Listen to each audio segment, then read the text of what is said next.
But obviously, selling pencils and paper is not something that I kind of dream about. Coming to America, my true passion is actually in hospitality. Alih-alih bekerja di industri perhotelan dan penerbangan yang diimpikannya sejak kecil, Handi Hyo akhirnya berkiprah di bisnis perlengkapan kantor dan sekolah. In fact, the company was started by accident. As you know, 1997 kan Indonesia ada financial crisis. Of course, everything that I spend here with my sister, is eightfold more. 8 kali lipat ya. Jadi, so that's when, like I said, my dad kind of gave me a call and like, hey, you got two options. Pack your bag and go home, or, do something while you're in the US. Tak ada pilihan lain, Handi yang saat itu sedang kuliah, lantas merintis bisnis yang juga dijalankan keluarganya di Indonesia. So, I just follow my dad's company kan di Indonesia, nama usahanya dia kan Udah Bangkit.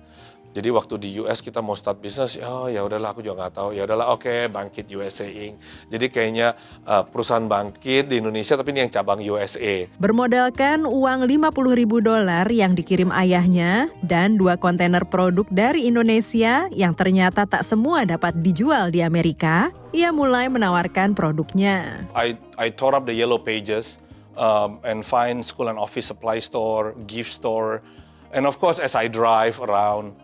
And I see any potential store, I just stop by. So now I start load up some of the inventory into my van. So I just go store to store and sell it on the spot. Handi kemudian belajar mengelola bisnis ini setelah mengikuti Expo di Los Angeles awal 1998.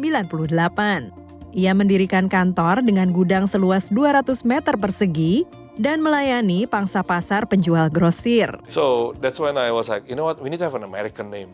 Because every time I make a call and I tell people I'm calling from dari Bangkit USA, they're like, which bank? Gitu. Maka lahirlah nama Basic Products sebagai label produk yang ditawarkan. Setelah lebih dari 1/4 abad, Basic Products kini melayani klien di 50 negara bagian AS, Kanada, Amerika Tengah, dan Kepulauan Karibia. Perusahaannya juga melakukan ekspor ke Timur Tengah, Filipina, Australia, dan Selandia Baru. Menempati gedung seluas 20.000 meter persegi di El Monte, California, Handi melihat peluang untuk terus berkembang dan menambah pangsa pasar. Apalagi bisnis perlengkapan kantor dan sekolah di AS adalah bisnis bernilai miliaran dolar. We kind of like the Costco of school and office product. I put a very high emphasis on the quality of our products. But so we always try our best to keep it as close as possible to the national brand, but not at the price that what the national name brand are charging to the client. Dian Lim yang sudah bekerja sejak 2003 juga merasakan hal ini. Ya, sampai saat ini memang perusahaan kita berkembang terus ya. Saya harapkan kita tetap bisa eksis, apalagi kan saat ini kayaknya ekonomi di mana-mana sedang menghadapi masalah. Tapi sampai saat ini kita tetap masih bisa bertahan dan malah lebih baik. Tantangan yang dihadapi Handi saat ini adalah bisnis online dan kompetisi di bidang tenaga kerja, terutama setelah pandemi. Sehingga menjaga lingkungan kerja agar menyenangkan bagi karyawan menjadi salah satu upaya yang diterapkannya.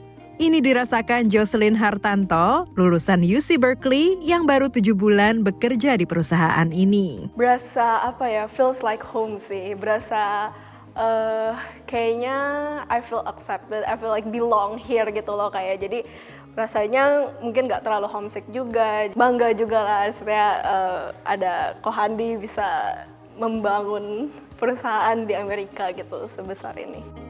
Dari El Monte, California, tim VOA.